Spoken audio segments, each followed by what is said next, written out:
সেটা আমরা নিশ্চিত নয়।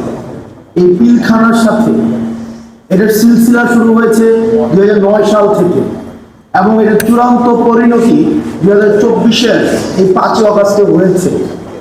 দুঃখজনক, এতদিন পরে এসেও আমরা পিলখানা, এই যে হত্যাকাণ্ডটা হয়েছে সেটাকে ইউফেমিস্টিক ভাবে এটাকে কি বলা হয়েছিল, বিডিআর বিদ্রোহ। পিলখানা একটা হত্যাকাণ্ড, স্টেট প্যাট্রোনাইজ করে একটা ইন্টেনশনালি একটা হত্যাকাণ্ড ঘটিয়েছে এবং সেটাকে দেখানো হয়েছে যে এটা নাকি একটা বিদ্রোহ। আমার বয়স 27 বছর, আমি তখন ক্লাস 5-এ পড়ি যখন এই ঘটনাটা হয়।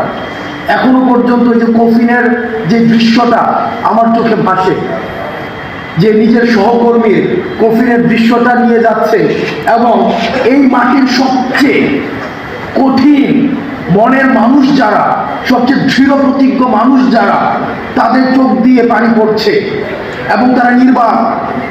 এবং আমার অনেক অফিসারদের সাথে পরবর্তীতে কথা হয়েছে, সেদিন তারা প্রস্তুত ছিল যারা এই ধরনের আক্রমণটা ঘটিয়েছে তাদেরকে প্রতিরোধ করার জন্য, কিন্তু কোনো ডাইরেক্টিভ পাওয়া যায়নি।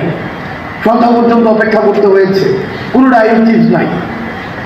যখন ইন্টেনশনাল অপারেশনটা ডান হয়েছে তখন হচ্ছে তখন থেকে আমার মনে হয়েছে যে আমার ব্যক্তিগত পর্যালোচনা, এই একটা ফোর্সকে ইন্টেনশনালি প্রিপেয়ার করে ফেলা হয়েছে, একটা গণ্ডির মধ্যে নিয়ে আসা হয়েছে।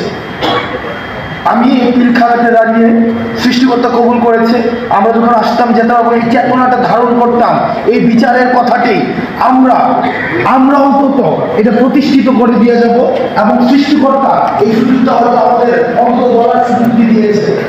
আমরা আপনাদের মধ্য থেকে এই দাবিটা আমরা বেশি বেশি চাই যে আপনাদের মধ্য থেকে এই জিনিসটাকে আপনারা এনফাসিস করেন। খুব দ্রুততম সময়ের মধ্যে এই পিলখানা হত্যাকাণ্ডের সাথে যারা জড়িত ছিল এবং নিরপরাধ অসংখ্য অফিসার রয়েছে, এতদিন পর্যন্ত যারা কারাগারে রয়েছে, ট্রায়াল নির্ভরের মধ্যে দিয়ে যাচ্ছে, দ্রুততম সময়ের মধ্যে যেন এই বিচারটিকে নিষ্পত্তি করা হয়।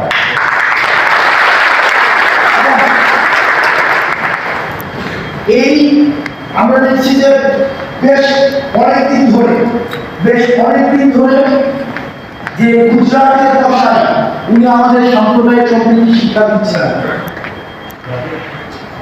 ভারতবর্ষে আমরা আপনাদের কাছে একটা জিনিস জানতে চাই যে 26 জন ক্যান্টেনমেন্ট